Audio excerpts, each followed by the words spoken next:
Hello dear student. मेरा नाम है विवेक दत्त। मैं पीएचडी कर रहा हूँ आईआईटी भिलाई से। अगर आप भी सीएसआईआर नेट केमिकल साइंस के एस्पिरेंट हैं तो आपको पता होना चाहिए कि क्या सिलेबस है, क्या पैटर्न है, क्या कट ऑफ लास्ट टाइम जा चुका है। तो हम इस वीडियो में मेनली अभी इस वीडियो में हम लोग सिर्फ सिलेबस के बारे में जानेंगे। कैसा पैटर्न होता है एग्ज़ाम का, क्या पूछा जाता है, मतलब ऐसा है कि क्या कट ऑफ रहा, मतलब मेनली कैसे टाइप के क्वेश्चन आते हैं, ये सब हम लोग इस वीडियो में जानेंगे। तो अगर सीएसआर नेट के सिलेबस की बात किया जाए तो इसको तीन पार्ट में डिवाइड किया गया है केमिकल साइंस का: इनऑर्गेनिक, ऑर्गेनिक और फिजिकल। ठीक है। तो इनऑर्गेनिक में मेनली ये इस टाइप के सिलेबस है जिसमें आपको पढ़ना पड़ेगा। केमिकल पीरियडिसिटी हो गया, केमिकल बॉन्डिंग हो गया, एसिड बेस के बारे में, मेन ग्रुप एलिमेंट जिसमें एस ब्लॉक और पी ब्लॉक आते हैं, डी ब्लॉक के बारे में, कोऑर्डिनेशन केमिस्ट्री के बारे में, एफ ब्लॉक के बारे में हो गया, ऑर्गेनोमेटेलिक हो गया, एज, metal structure, analytical chemistry, bio inorganic और स्पेक्ट्रम स्पेक्ट्रा के बारे में। इसमें न्यूक्लियर केमिस्ट्री भी ऐड किया गया है। तो थोड़ा अगर हम लोग डिटेल से अगर जानना चाहें तो ये सारे जो सिलेबस है बहुत इंपॉर्टेंट है। अगर आप तैयारी कर रहे हैं तो ये जिस प्रकार के सिलेबस दिया गया ना, सिर्फ उसी प्रकार का पैटर्न आपको फॉलो करना है। मतलब इसका मतलब ये नहीं कि चलो आज मेरा मन कर रहा है कि बायोऑर्गेनिक पढ़ लूँ या स्पेक्ट्रा पढ़ लूँ, नहीं ऐसा नहीं। आपको शुरू से ही लास्ट तक ऐसे जाना है। ये एक पैटर्न जैसा सीएसआईआर ने बनाया है कि बिल्कुल ऐसा मतलब सीढ़ी के जैसा है। आप बिल्कुल एक एक स्टेप अगर इसको क्रॉस कर रहे हैं तभी आपको बाकी सब चीज़ समझ आएगा। अगर अचानक कहीं पर भी मतलब कोई भी चैप्टर उठा लेंगे तो कॉन्सेप्ट इनकम्प्लीट रहता है। तो मेरा सिर्फ यही सजेशन है कि आप अगर पढ़ रहे हैं तो कंटिन्यू, मतलब जैसे सिलेबस में पैटर्न दिया है उसी के अकॉर्डिंग हमको करना है। ठीक है। तो ये हो गया हमारा इनऑर्गेनिक केमिस्ट्री का सिलेबस। ये हो गया फिजिकल का जिसमें क्वांटम के 4 चैप्टर आ जाते हैं। ठीक है। तो क्वांटम अगर देखा जाए तो बहुत इंपॉर्टेंट चैप्टर है, बहुत ही ज़्यादा इससे पूछे जाते हैं क्वेश्चन। ठीक है। उसके बाद ग्रुप थ्योरी हो गया, मॉलिक्यूलर स्पेक्ट्रो हो गया और थर्मोडायनेमिक हो गया। ठीक है, केमिकल थर्मोडायनेमिक। इसमें इस प्रकार के आप सिलेबस देख सकते हैं। ये आगे का सिलेबस फिजिकल इनऑर्गेनिक का, सॉरी फिजिकल और फिजिकल केमिस्ट्री का। इसमें स्टैटिस्टिकल थर्मोडायनेमिक हो गया, electrochemistry, kinetic, surface chemistry, solid state, polymer chemistry, data analysis. ये सारे जो चैप्टर है वो बहुत बहुत इंपॉर्टेंट है। कभी ऐसा होता है ना कि छोटे छोटे चैप्टर है इनको हम लोग स्किप कर लिया जाए, नहीं ऐसा नहीं। छोटे छोटे चैप्टर जो छोटे छोटे कॉन्सेप्ट लेके आते हैं ना वो बहुत बेनिफिशियल होता है। कभी 4 नंबर का पूछ रहा है, कभी 2 नंबर का पूछ रहा है। ये बहुत इजी चैप्टर है। फिर आते हैं ऑर्गेनिक का। अगर आप ऑर्गेनिक की तैयारी करते हैं तो फिर से मेरा वही सजेशन रहेगा कि जैसे इसमें सिलेबस दिया गया है उसी के अकॉर्डिंग हमको पढ़ना है। हाँ, ऐसा नहीं कि चलो मैं नीम रिएक्शन कर लूँ तो ये ठीक रहेगा पहले, ऐसा नहीं। अगर आप नीम रिएक्शन भी करते हो तो ये सारे कॉन्सेप्ट आपको लेके चलना पड़ेगा। आपको जीओसी के बारे में मतलब नॉलेज होना चाहिए, स्टीरियो के बारे में नॉलेज होना चाहिए, एरोमेटिसिटी हो गया, रिएक्शन इंटरमीडिएट हो गया, मैकेनिज्म हो गया, रिएजेंट हो गया। तो इनके हेल्प से ही आप ये जो नेम रिएक्शन है ना इसको आप कर सकते हो। अगर सडनली आप नेम रिएक्शन गए तो आप कंफ्यूज हो जाओगे कि स्टीरियो कैसा हो रहा है, सीज बन रहा है, ट्रांस बन रहा है, क्या स्टेबिलिटी शो कर रहा है, क्या मैकेनिज्म फॉलो किया इसने, कैसे ये इंटरमीडिएट ही स्टेबल होगा। तो इन सब के लिए हमको इन सब का नॉलेज होना बहुत ज़रूरी है।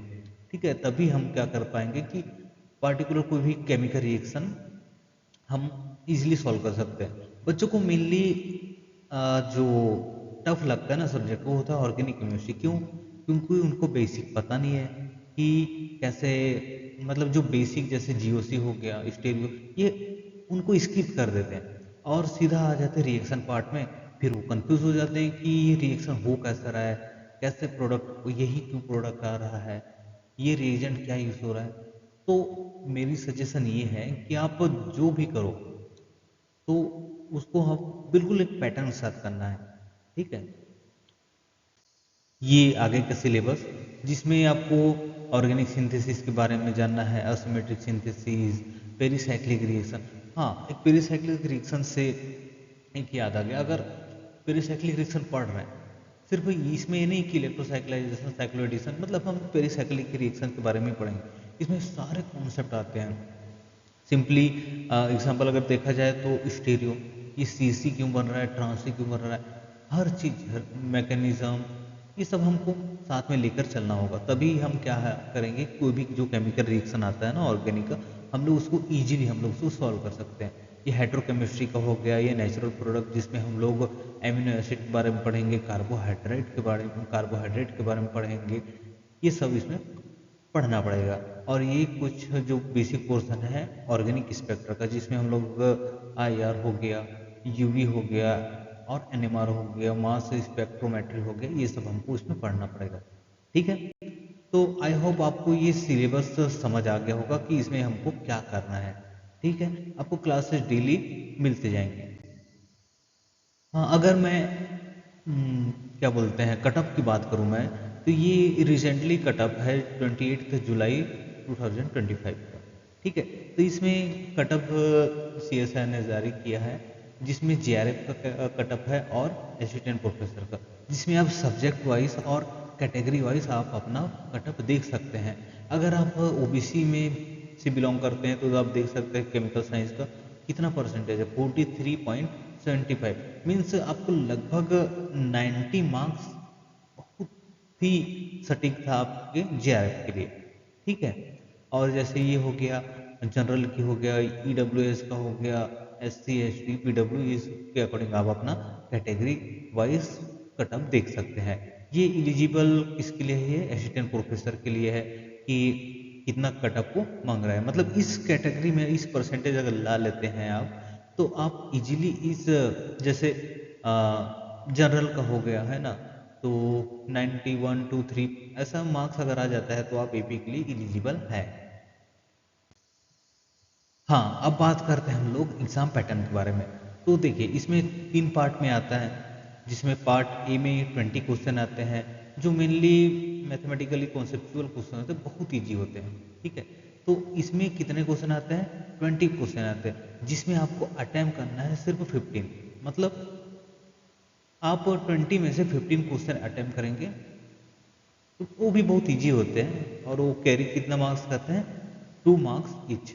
अगर आप उसमें अगर कुछ मिस्टेक हो जाता है, गलत आंसर आप उसमें अटेम्प्ट कर लेते हैं, तो 1/4 मार्क्स आपका इसमें कटेगा, मतलब 2 में से 0.5 मार्क्स अगर गलत होता है तो कटेगा, अगर सही होता है तो आपको 2 मार्क्स मिलेगा। ठीक है, पार्ट बी और सी होता है आपके सब्जेक्ट के, मतलब केमिकल साइंस का।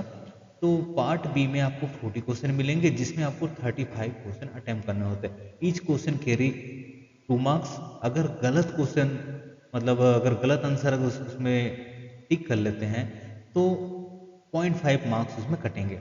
उसी प्रकार पार्ट सी में आपके 60 क्वेश्चन आते हैं, जिसमें 25, समझ रहे हो, 25 उसमें सेलेक्ट मतलब चूज करना है कि ठीक रहेगा ऐसा करके। तो जो 25 क्वेश्चन यहाँ से आप ये करेंगे, तो ईच क्वेश्चन कैरी 4 मार्क्स।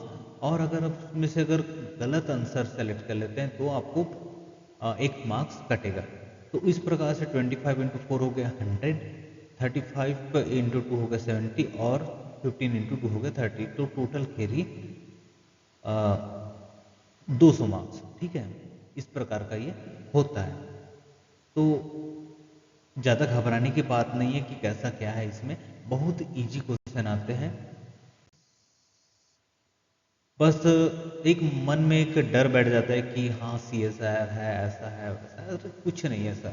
ठीक है, अगर आप समझेंगे तो बहुत ईजी है। आप सिर्फ कॉन्सेप्ट लेके चलना है, आपको क्या पढ़ना है क्या नहीं, आपको मैं सब चीज़ इसमें बताऊंगा, बस आप देखते रहिए। ओके, ठीक है।